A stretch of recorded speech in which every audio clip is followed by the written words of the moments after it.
फगु दशमी दिन आसी गुआटाए नड़ियाटाए बसई आपणकर अभीष्ट पूरण आसी आप मानसिक करतु 21 दिन भितर मनस्कामना पूर्ण हम लोग कहते पंचसखा जन्म हो गले पंचसखा लीला कले पंचसखा प्रकट है सब कथा ये महापुरुष मानकर जन्म मृत्यु नहीं।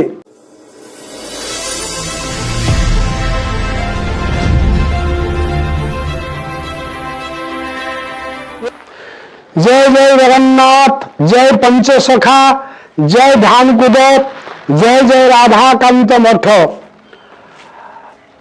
ओडिशार अगणित भक्त जनसाधारण जगन्नाथ प्रेमी ईश्वर विश्वासी संत प्रेमी सजन बृंद माता पिता भाई भौणी मान को मोर भक्ति द्वारा प्रणति निवेदन। भारतवर्ष होची आध्यात्मिक देश जो देश ऋषि मुनि मान वितरण करिसेंती अनंत उदाहरण दे जाइछंती भारतवर्ष पर साधु सन्थ महात्मा मान भारत बहुत ऋषि मुनि रूप प्रकटित होइछंती एवं ओडिशा भूखंड ओंकार क्षेत्र ओडिशा होची ओंकार क्षेत्र आ से क्षेत्र में विराजी देव अनंत कोटि ब्रह्मांडर नाथ प्रभु जगन्नाथ विराजित होइछंती जे समस्तिंकर स्रष्टा द्रष्टा जे समस्तिंकर हर्ता कर्ता सबकिछि सजन तांकर से विश्व प्रभुंकर पंचात्मा पंचसखा जेतेबेले प्रभु अनादि अनंत निराकार ब्रह्म प्रकटित हुअन्ति तांकर नीला विग्रह अवतार हुए से अवतारी अवतारी की पदार्पण करती सेतेबेले तांको अंगरु पंचभूत पंच प्राण पंच सखा पंच गुरु पंच दिग पंच भट्ट पंच बीज यही नामकरण अनेक दिन अंश उत्पन्न हुए से अंश भितर श्रेष्ठ अंश होती पंच सखा। आपण मान देखुं ओडिशार सर्वप्रथम करी आपण माने पंच सखा रूप देखुं पंचसखा को देखुं मो पाखरे गुरुदेव शिशु अनंत सम्मुखें अच्छा जगन्नाथ दास मझीर अच्छा इष्ट प्राण ठाकुर अच्युतानंद सेपट अच्छा बलराम दास एपट अच्छा दशवंत दास ये हेले पंचसखा। यही भव्य दिव्य मूर्ति आम पोथी ग्रंथ पांडुलिपि मानक संग्रह करी एवं तथ्य प्राप्ति हो ये स्थापन करिचु। ये पंचसखा पीठ ध्यानकुद ये पीठर मठाधीश मठर परंपरा साधु सन्थ माने ये आंकर सेवा कर जीवन यापन करते आपण यार पछक पत्र देखिए जड़े समय थिला जीवंत समाधि नहीं बाबा गोवर्धन दास महाराज तांको परे काउरी कामाक्षी आसीथिले जगदानंद दास एवं काउरी माता तांकर मध्य दिव्य भव्य समाधि अच्छी जो माने ये पीठर उन्नति पंचसखा धर्म दर्शन अनुप्राणित हो श्री जगन्नाथ को आनी थोरिया पड़ारू मठ स्थापन करते वनदुर्गा को पूजा अर्चना कर प्रथमतः राधाकृष्ण नाम मठ नाम नामित आप आज देखुं से पंचसखा पंच महापुरुष समस्ते कहते श्री जगन्नाथ पंचसखा एवं जय जगन्नाथ जय पंचसखा किंतु आपण प्राक्टिकल आपण माने छो चक्षुरे देखते ये दिव्य भव्य मूर्ति ये ओडिशार विरल एवं भारत विरल सर्वप्रथम ओडिशार स्थापित 1986-87 मसीहार ये विग्रह मूर्ति ओडिशार प्रथम स्थापित होती यार महिमा अशेष। तेणु पंचसखांकर यही भव्य दिव्य मूर्ति को परिकल्पना कराई भितर ब्रह्म और शिला स्थापन करा महापुरुष पंचसखा कौन आपण मैंने देवे दुर्लभ आजिकल समाज विभिन्न मतांतर किंतु ये पंचसखा कौन अच्युतानंद महापुरुष लक्ष्य ग्रंथर रचयिता से कहते ग्रंथर तदीय पंचसखांकर शून्य संहिता ग्रंथर अच्युत कलम करिसेंती तुम्भ पंचसखा को मो जन्मे जन्मे आस तुम्भ पाई अवतार नीला अभिलाष जाओ अच्युत अनंत जसवंत दास जगन्नाथ बलराम करहो प्रकाश ओडिशा राज्य रे तुम्हें राहसर चीर मुहे दुआरंकु तारी आपणे तरीब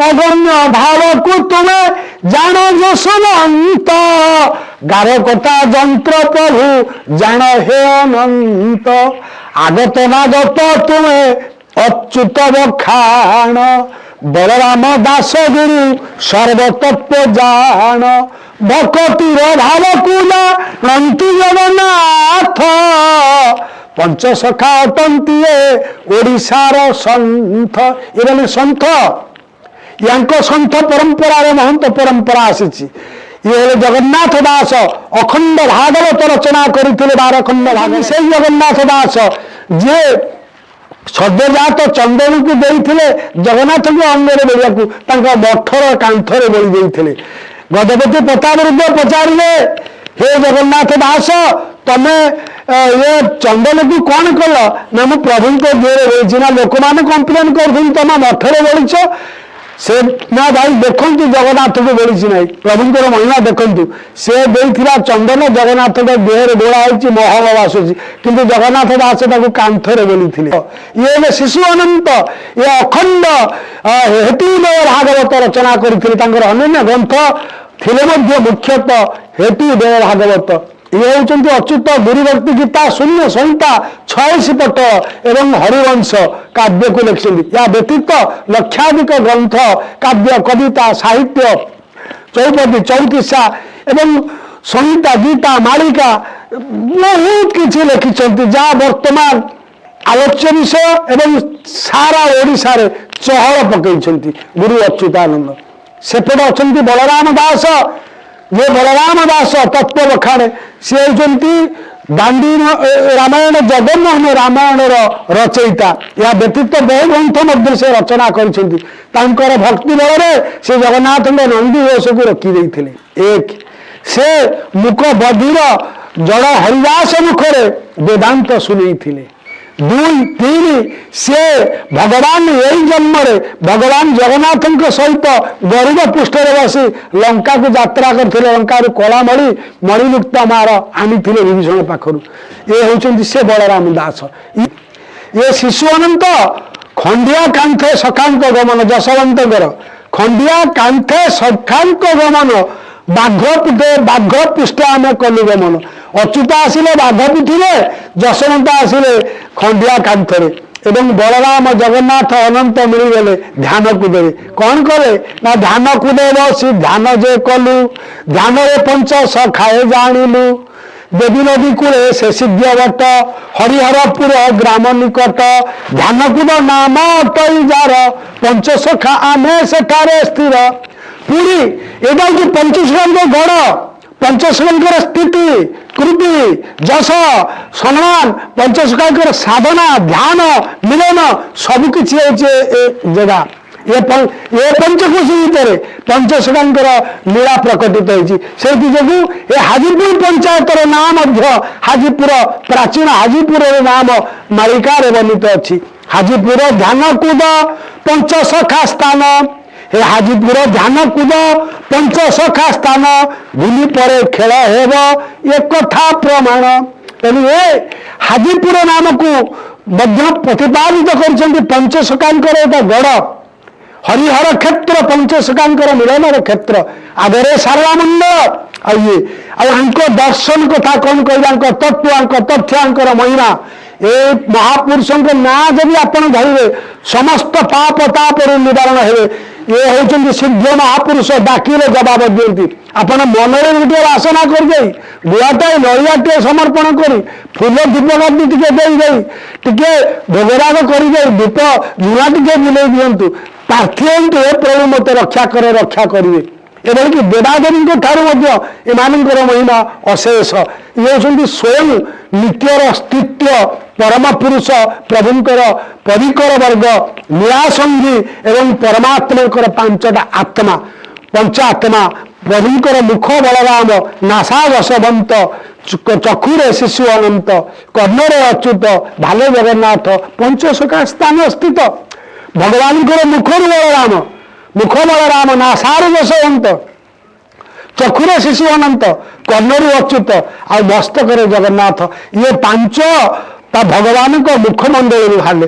ପୁନଶ୍ଚ ଶାସ୍ତ୍ରୀୟ ଅନୁଯାୟୀ ଏ ପଞ୍ଚସଖା ବିଭିନ୍ନ ରୂପରେ ମଧ୍ୟ ଭଗବାନଙ୍କ ଅଙ୍ଗ ପ୍ରତ୍ୟଙ୍ଗରୁ ଜାତ ହୋଇ ଯୁଗ ଲୀଳା କରିଛନ୍ତି।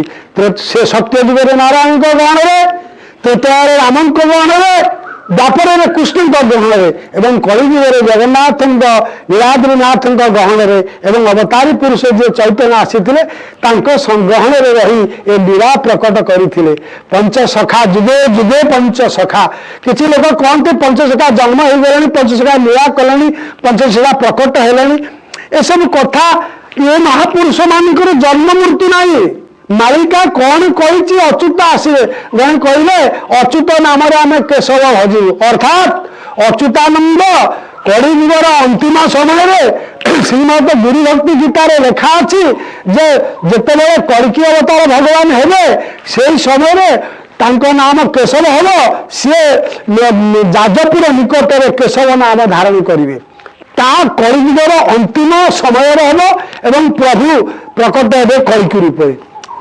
ଏମିତି କିଛି ତଥ୍ୟ ଅଛି ଯେମିତି ରଖନ୍ତି ଯେ ମହାପୁରୁଷ ମାନ ଶିଶୁ ଅନନ୍ତ, ଏ ଶିଶୁ ଅନନ୍ତ ତାଙ୍କର ମହିମାକୁ ଆପଣ ଜାଣିପାରିବେନି। ଇଏ ଯାହାକୁ ଗାର କରିଦେବେ, ଯୋଉଠିକି ଗାର ମାରିଦେଲେ ସେ ଗୋଟେ ଶବ୍ଦ ହେଇଗଲା।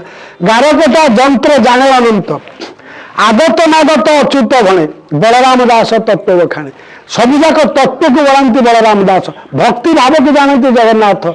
ଏ ହେଉଛନ୍ତି ପ୍ରସିଦ୍ଧ, ଯାହାର ଯଶ ତ୍ରିଭୁବନ ବିଖ୍ୟାତ, ସେ ହେଲେ ଯଶବନ୍ତ। ଯିଏ ନ ଚ୍ୟୁତ ଅଚ୍ୟୁତ, କଳିଯୁଗରେ ମୁଁ ଇଏ ବି ଜାତ, ସଖାଙ୍ଗରେ ମୋ ନାମ ଅଚ୍ୟୁତ।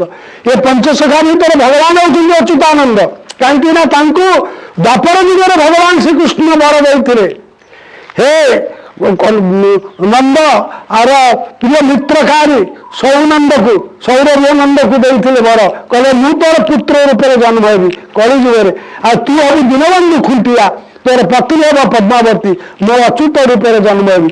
ତେଣୁ ଅଚ୍ୟୁତଙ୍କର ଜନ୍ମ ରହସ୍ୟ ମଧ୍ୟ ଗୁପ୍ତ। ସିଏ ତାଙ୍କର ପିତାମାତା ଦେଖିଲେ ରତ୍ନ ସିଂହାସନରେ ଛୁଆଟେ ହେଇ ଖେଳୁଛନ୍ତି। ସେପଟେ ଦୀନବନ୍ଧୁଙ୍କର ପତ୍ନୀ ପଦ୍ମାବତୀ ଦେଖୁଛନ୍ତି ଲକ୍ଷ୍ମୀଙ୍କ ପାଖରେ ତାଙ୍କ କୋଳରେ ଗୋଟେ ଛୋଟ ଶିଶୁ। ତାପରେ ଅନ୍ତର୍ଧାନ ହେଲେ।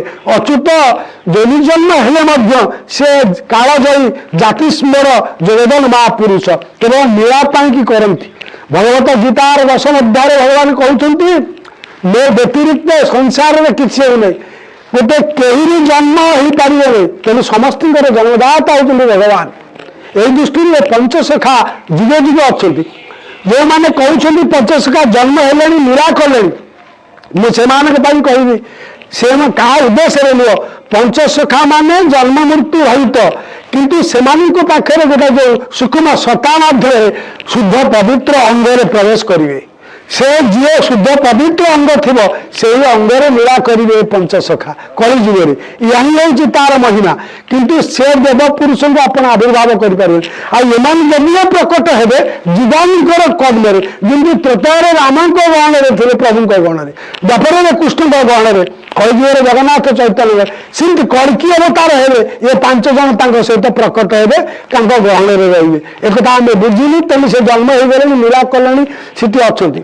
ଏମାନଙ୍କ ରଚିତ ମାଳିକା ସାରା ଓଡ଼ିଶା, ସାରା ଭାରତ, ସାରା ପୃଥିବୀରେ କଥା ଲେଖା ଅଛି। ପୃଥିବୀ କଥା କମ ଅଛି ଏବଂ ଭାରତ କଥା କିଛି ଅଧା ଅଛି। ଓଡ଼ିଶାର ବିଚିତ୍ର ଭାବରେ ଓଡ଼ିଶାର କଣ ଅନୁକୋଣ ମାଳିକାରେ ବର୍ଣ୍ଣିତ ଅଛି। ତେଣୁ ଲୀଳା ପ୍ରକଟ କରିବା ପାଇଁ କେଉଁ କେଉଁ ସ୍ଥାନ, ମଠ, ମନ୍ଦିର, ଦେବ, ନଦୀକୂଳ, ପଠା, ମଠ, ଭଟ୍ଟ ଯେତେ ଅଛି ସବୁ ପ୍ରାଚୀନ ମନ୍ଦିର, ଦେଉଳ, ତୀର୍ଥ, ବର୍ତ, ଗ୍ରାମ ନାମ, ଭକ୍ତ ନାମ, ଏ ସବୁକୁ ବର୍ଣ୍ଣନା କରିଛନ୍ତି ମହାପୁରୁଷ ମାନେ। କିନ୍ତୁ ଯିଏ ଭକ୍ତ ସିଏ ବ୍ୟସ୍ତ ହବନି। ଭକ୍ତ ତ ସବୁବେଳେ ସ୍ଥିର। ଭକ୍ତ ପାଗଳ କୁହନ୍ତି କଣ? ଜ୍ଞାନୀ ଭକ୍ତ, ଜ୍ଞାନୀ ଧୀର, ଭକ୍ତ ପାଗଳ। ଅର୍ଥାତ୍ କଣ? ଜ୍ଞାନ ହେଉଛି ଧୀର। ଅର୍ଥାତ୍ ଯେତେବେଳେ ତମ ପାଖରେ ଭଗବାନଙ୍କ କଥା ବହୁ ଜାଣିଦେବ ସେ ଧୀର ହେଇଯିବ। ପାଗଳ କଣ ନା ଭଗବାନଙ୍କ ପ୍ରେମରେ ଭକ୍ତ ପାଗଳ ହେଇଯାଏ, ତାକୁ କହନ୍ତି ପାଗଳ।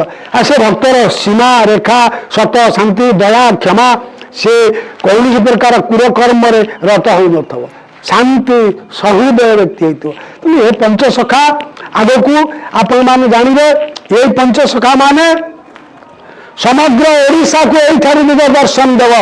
ଏ ଅଧମ आचार्य प्रेम सागर बाबा रखिदास महाराज ध्यानकुदर पीठाधीश्वर यही वार्ता आपण पाइबे।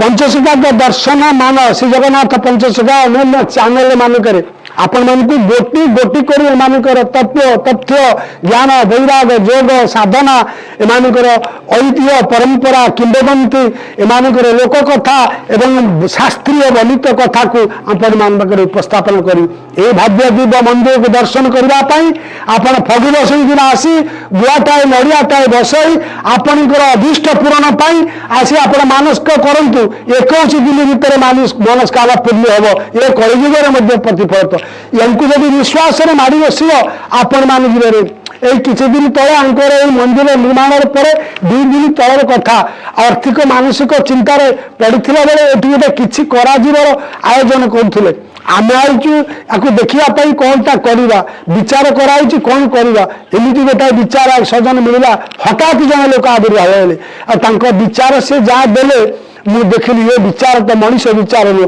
स्वयं से आपण मान प्यार सत्य कह से इच्छा प्रकट होती इच्छा खेला करें मात्र मध्यम आमको गोटे मध्यम आम सागर लीला करुचु 5 जन कृपा आशीर्वाद ए पंच हृदय ए अच्छी तेणु चरण तले अनंत कोटि प्रणाम। ये जो समाधि अच्छा जीवंत समंत गोवर्धन बाबा जगतानंद काउरी माता परवर्ती समय आसी आर्तत्राण बाबा माँ बनदुर्गा ओडिशारे विरल बनदुर्गा पूजा ये बनदुर्गा पूजा होती ये राधाकृष्ण अच्छा ऋषिमुनि मानकर साधु सन्तर समाधि अच्छी ए क्षेत्र महिमा एवं व्यापक भाव में व्यापीया को लगी आपण मैंने बहु अलौकिकता ये ये साधु सन्थ महात्मा माने आसिले ये बहुत बड़ बड़ सम्मेलन हम आगू हम कि निवेदन करी आगामी फगु दशमी 19 तारीख में आपण मैंने आसी भव्य दिव्य महापुरुषंकर प्रतिष्ठा उत्सव योगदान करी गुआ नड़िया धूप दीप नैवेद्य समर्पण कर आपण मनोवांछा पूर्ण करूँ आ ग्यारंटी नियंतु 21 दिन भितर आपणकर अभीष्ट पूर्ण करेंगे महापुरुष आउ कथा कहू समय ना जय जगन्नाथ अन्य कार्य अच्छी आम तो ये बहुत कथा कहू आमर चैनल जहाँ आपण मैंने शुणिले आगु को आपण मैंने आहरी कथा शुणिबे मानकर गुप्त रहस्य ये निजे लीला कले ये बसिले लीला प्रकट कले ध्यान बुद्धि लीला हम एवं लीला चलो समग्र ओडिशा व्यापी किसी हट चमक तंत्र मंत्र जंत्र गुणी गारेड़ी कौन प्रकार कहवा बोलवा नुह कथावाचक भी नुह स्वयं स्थित लीला प्रकट करवा बेला उदय हो गलानी तेणु आपण मैंने दयापूर्वक जदि पंचसखा आसी जगन्नाथ को भल पाती आसी साक्षात पंचसखा को भेटू। जय जगन्नाथ जय पंचसखा जय ध्यानकुद।